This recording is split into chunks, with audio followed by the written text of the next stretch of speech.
എല്ലാവർക്കും നമസ്കാരം. ഇന്നലെ കുറച്ച് കയ്പക്ക വാങ്ങിയിട്ടുണ്ടായിരുന്നേ. അതിൻ്റെ കൂടെ കുറച്ച് പഴുത്തതും പച്ചയൊക്കെ ഉണ്ടായിരുന്നു. അപ്പോൾ പഴുത്ത കയ്പക്ക വെച്ചിട്ടൊരു കയ്പക്ക പച്ചടി ഉണ്ടാക്കാമെന്ന് വെച്ചു. പച്ച എടുത്ത് കുറച്ച് മുറിച്ച് കൊണ്ടാട്ട് ഉണ്ടാക്കാമെന്ന് വെച്ചിട്ടുണ്ട്. കയ്പക്ക പച്ചടി ഒട്ടും കയ്പില്ലാതെ എങ്ങനെ ഉണ്ടാക്കാമെന്ന് നമുക്ക് നോക്കാം. ഇതുപോലെ ചെറിയ കഷ്ണങ്ങളാക്കി അരിഞ്ഞു വെക്കുക. ഇന്ന് കുറച്ച് ചീര ഉപ്പേരിയും കൂടി വെക്കുന്നുണ്ട്. നല്ല നാടൻ ചീര ഇട്ടിട്ടുണ്ട്. ആദ്യം നമുക്ക് കയ്പക്ക പച്ചടി ഉണ്ടാക്കാം. അതിന് ഒരു പാത്രത്തിൽ വെളിച്ചെണ്ണ ഒഴിച്ചിട്ട് ഈ കഷ്ണങ്ങളാക്കിയ കയ്പക്ക ഒന്ന് വഴറ്റിയെടുക്കാം. കുറച്ച് നേരം വഴറ്റിയാൽ മതി. അതിൻ്റെ കയ്പ്പ് മാറാൻ വേണ്ടിയാണ് ഇങ്ങനെ ചെയ്യുന്നത്. കുറച്ച് പുളി ഇവിടെ പിഴിഞ്ഞ് വെച്ചിട്ടുണ്ട്. ഇനി നമുക്ക് ഈ കയ്പക്കയിലോട്ട് പുളിവെള്ളം ഒഴിച്ച് നന്നായിട്ട് കയ്പക്ക വേവിച്ചെടുക്കാം.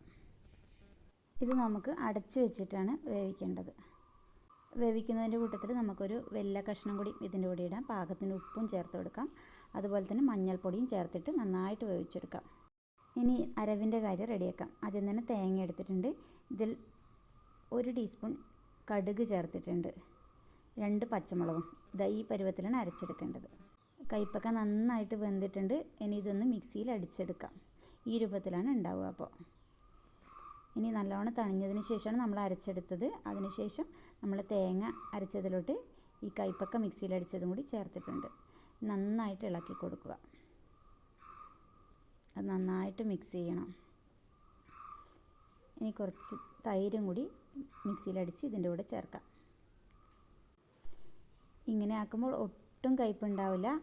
നല്ല ടേസ്റ്റാണ് ഇതിന്. വെല്ലം കൂടി ഇട്ടതുകൊണ്ട് ആ കയ്പ് ബാലൻസായി പോകുന്നതാണ്.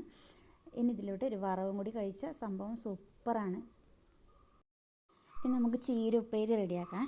ചീര തണ്ടാണ് ഞാൻ ആദ്യം തന്നെ നന്നാക്കിയെടുത്ത് വേവിക്കാൻ പോകുന്നത്.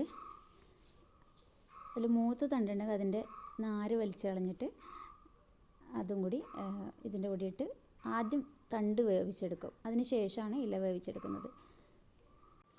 ഇതുപോലെയുള്ള സാധനങ്ങളൊക്കെ മുറിക്കാൻ വേണ്ടിയിട്ട് ഞാൻ പലാക്കത്തിയാണ് ഉപയോഗിക്കുന്നത്. ആദ്യം തന്നെ ഉരുളിയിൽ ഈ ചീര തണ്ടിട്ടിട്ട് വേവിച്ചെടുക്കുകയാണ് ചെയ്യുന്നത്. ഇത് വേവാൻ പാകത്തിന് വെള്ളം ഒഴിച്ചു കൊടുത്തിട്ടുണ്ട്. അതുപോലെ തന്നെ കുറച്ച് മഞ്ഞൾപ്പൊടി ഇട്ട് വേവിച്ചു.